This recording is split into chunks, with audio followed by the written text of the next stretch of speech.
يقطعن رؤوس أعدائهن، يتسلقن أشجارا من الأشواك دون رفة عين، كرسن حياتهن للدفاع عن مملكتهن، تجاوزت قوتهن قوة الرجال، حفرن أسماءهن في ذاكرة محتليهن كأكثر النساء شراسة في التاريخ، وشكلن جيشا قويا متمرسا استمات في الدفاع عن وطنه.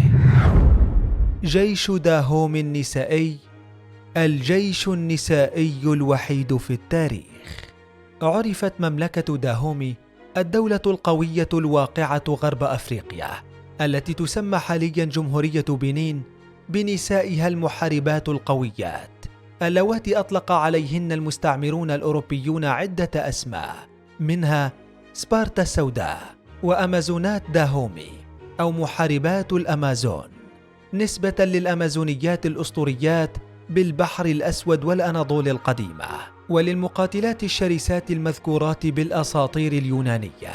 أما بداية ظهورهن فقد اختلفت الروايات فيها، لكن الأرجح أنها ترجع إلى الملك هويجيبجا الذي حكم داهومي بين عامي 1645 و 1685، حيث بدأ ببناء جيش داهوم النسائي باختيار حاشيته وحراسه من النساء فقط، ليستمر التحاق النساء بالحاشية حتى شكل منهن جيشا كبيرا بقوة نسائية قدرت بالآلاف. أصبحت المملكة مع مرور الوقت تتفاخر بهن وبقوتهن وإخلاصهن لملكهن ومملكتهن.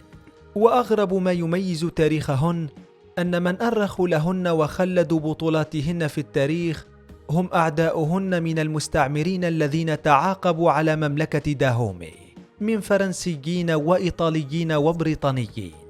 إذ وصف قس إيطالي يدعى فرانشيسكو بورغيرو تدريبات جيش محاربات داهومي عام 1861 قائلا: شاهدت آلاف النساء الحفاة يتسلقن أشجار الصنط الشائكة التي يبلغ طول الواحدة منها 120 مترا، ولم تشك أية واحدة منهن من الألم.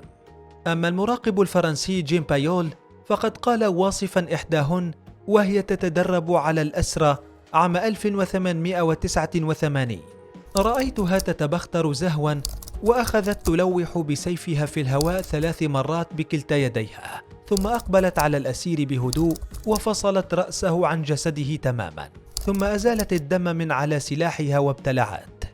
كذلك ورد في مذكرات المحاربين الأوروبيين القدماء الذين تواجهوا معهن في معارك وحروب أنهن لم يخفن شيئا أبدا وكن شرسات جدا، وقد أذقن الويلات للحملات الأوروبية التي تعاقبت لاحتلال مملكتهن. من حارسات شخصيات لجيش قهر الرجال.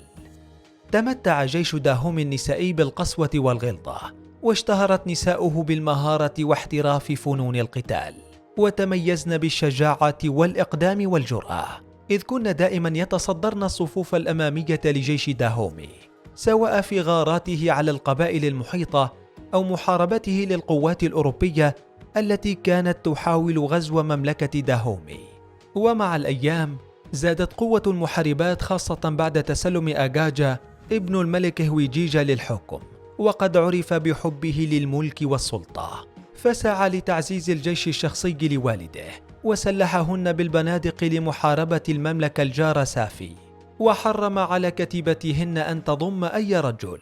ومع مطلع القرن 19 تسلم الملك ويذو حكم مملكة داهومي ليطلق حملات لجمع بنات الداهوميين غير المتزوجات ويضمهن إلى جيشه حرصا منه على تشكيل كتائب قتالية نخبوية، إذ قسم الجيش النسائي إلى عدة أفواج ومده بالمعدات والأسلحة، ووضع لهن مبدأ تجنيد منتظم وقواعد وشروط من الناحية العمرية والجسدية.